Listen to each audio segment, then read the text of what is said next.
Assalamualaikum warahmatullahi wabarakatuh. Berjumpa lagi bersama Ibu Santi, Guru Bahasa Indonesia SMP Negeri 4 Batin Selatan. Anak-anak Ibu semuanya, apa kabar hari ini?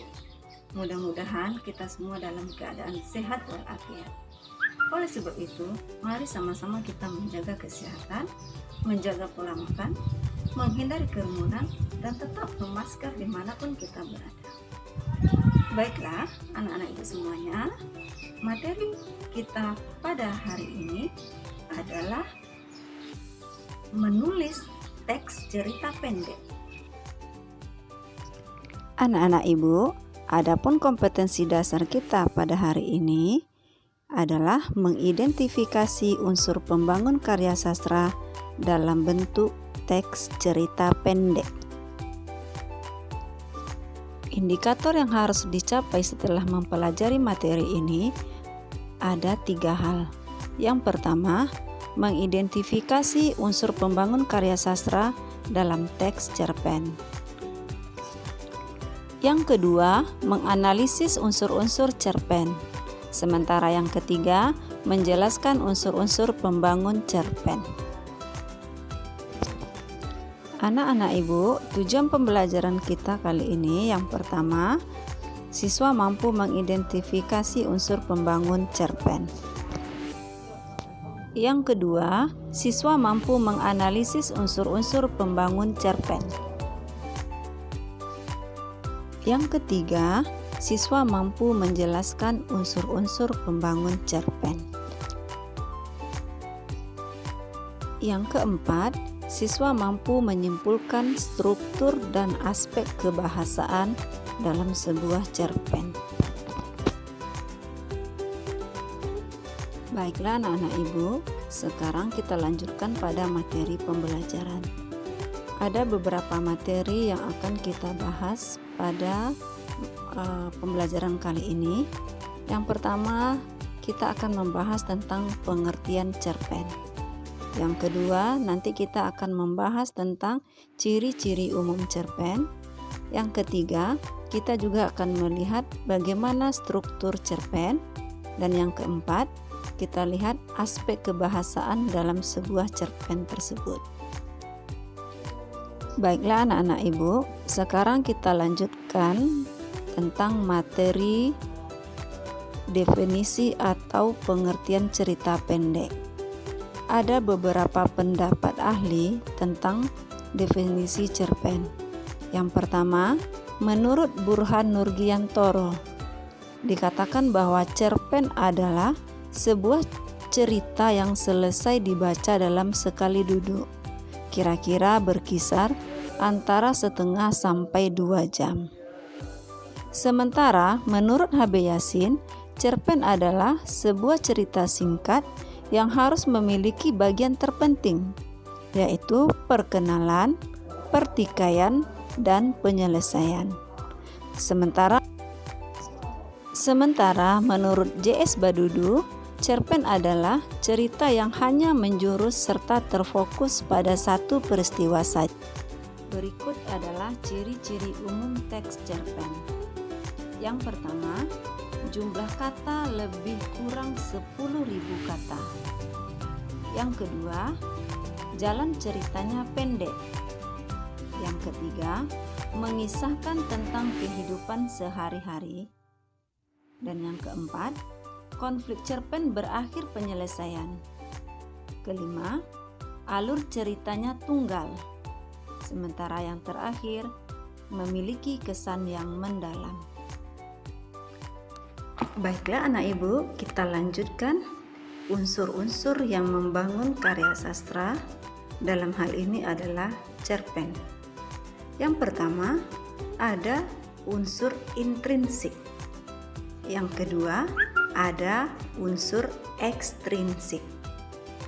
Nah, dalam hal ini kita akan membahas unsur intrinsik. Baiklah, apa saja yang termasuk ke dalam unsur intrinsik? Yang pertama, ada tema. Tema adalah gagasan pokok dari penulis untuk mengembangkan ceritanya, atau dalam hal ini cerpen. Nah, unsur yang kedua ada alur. Apa yang dimaksud dengan alur?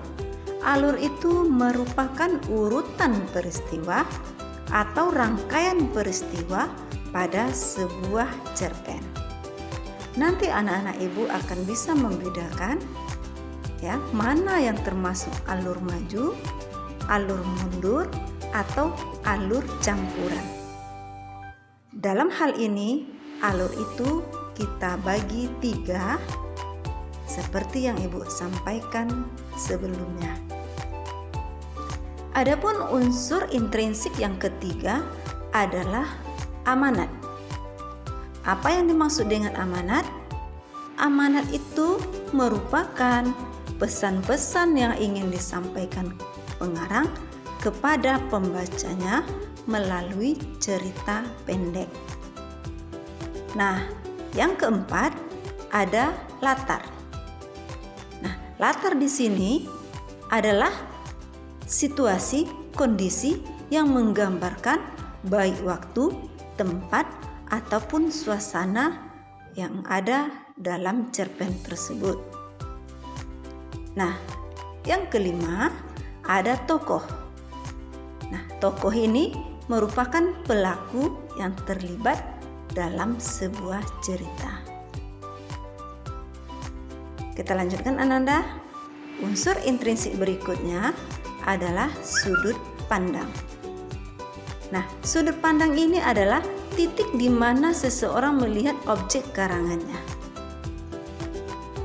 Dan yang terakhir, unsur intrinsik yang terakhir adalah gaya bahasa, yaitu cara pengarang menuangkan gagasan dalam cerita. Anak-anak ibu, itulah unsur intrinsik yang membangun sebuah cerpen. Baiklah, materi selanjutnya adalah struktur teks cerita pendek. Ada 3 strukturnya.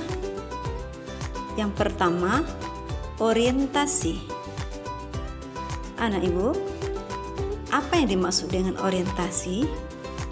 Orientasi adalah pembukaan yang berkaitan dengan suasana, waktu, dan juga berkaitan dengan jalan cerita dari cerpen tersebut. Struktur yang kedua adalah komplikasi. Komplikasi ini merupakan urutan-urutan kejadian yang dihubungkan secara sebab akibat. Nah, di komplikasi inilah muncul berbagai konflik atau permasalahan. Sementara struktur yang ketiga adalah resolusi. Apa yang dimaksud dengan resolusi? Resolusi itu adalah bagian di mana pengarang mulai mengungkapkan solusi yang akan dialami oleh tokoh dalam sebuah cerita. Nah, itu struktur dari cerpen. Baiklah, kita lanjutkan materi kita dengan kebahasaan dalam teks cerita pendek.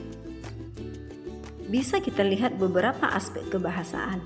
Yang pertama, penggunaan kata ganti orang dapat dilihat dari sudut pandang yang digunakan.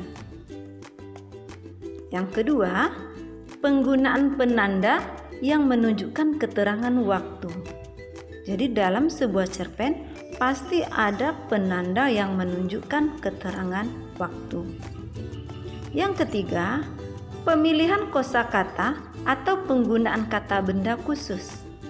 Jadi di dalam sebuah cerpen pasti nanti muncul ada kosakata atau kata-kata benda khusus. Yang keempat, penggunaan uraian deskriptif yang terperinci. Artinya penulis di sini menggambarkan sesuatu hal secara terperinci. Kemudian di dalam cerpen juga kita menjumpai adanya gaya bahasa ataupun majas.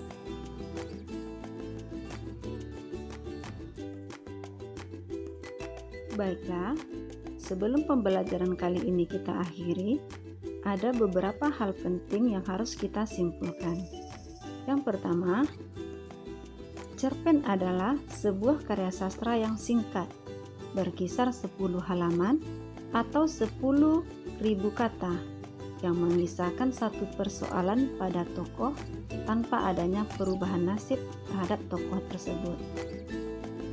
Yang kedua, unsur-unsur cerpen ada dua. Yang pertama, unsur intrinsik berupa tema, latar, alur, amanat, sudut pandang, dan gaya bahasa. Sementara unsur kedua adalah unsur ekstrinsik. Yang ketiga, struktur cerpen ada tiga. Yang pertama, orientasi. Yang kedua, komplikasi. Dan yang ketiga, resolusi. Dan yang keempat, aspek kebahasaan cerpen. Yang pertama, adanya penggunaan kata ganti orang. Yang kedua, adanya penanda keterangan waktu. Yang ketiga, adanya penggunaan kata benda khusus. Yang keempat, adanya uraian deskripsi yang rinci. Dan yang kelima, adanya gaya bahasa atau majas. Baiklah anak-anak didik semuanya, demikianlah materi kita pada hari ini. Jangan lupa kerjakan tugas-tugas yang Ibu berikan, kemudian ikuti pembelajaran berikutnya. Dan Ibu berharap anak-anak Ibu tetap mengulang kembali apa yang sudah kita pelajari sebelumnya. Baiklah, terima kasih atas perhatiannya. Mohon maaf atas segala kekurangan. Ibu akhiri pertemuan kali ini dengan Assalamualaikum warahmatullahi wabarakatuh.